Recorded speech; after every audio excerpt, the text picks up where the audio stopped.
We had scheduled the surgery for a month later, and that was actually almost 4 months ago now. And everything is healed, and I look back on it, and everything was just exactly as he told me it was going to be.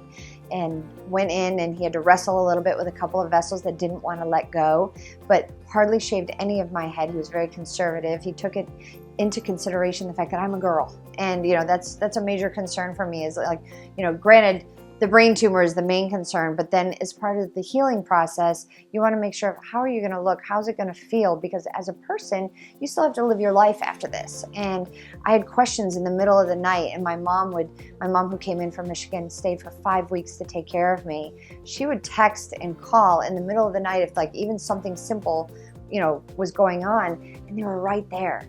And everything that they told me was dead on.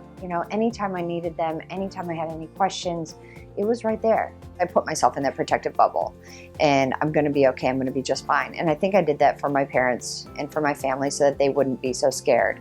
But when it was all said and done, and you get that result where they tell you, hey, it's benign. You don't have to have radiation. There's no chemo. There's no further treatment other than follow-up scans, every year to make sure that we're doing okay and nothing has come back.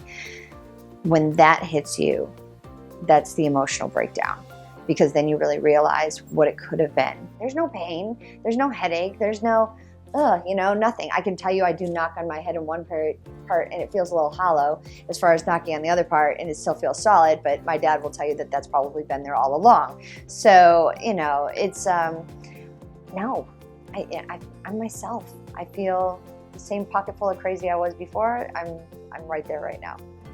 To get to where I am today and looking back on it now, I knew I was in good hands. I know I was in good hands. And if I had to do it all over again, I'm going right back to Carolina neurosurgery.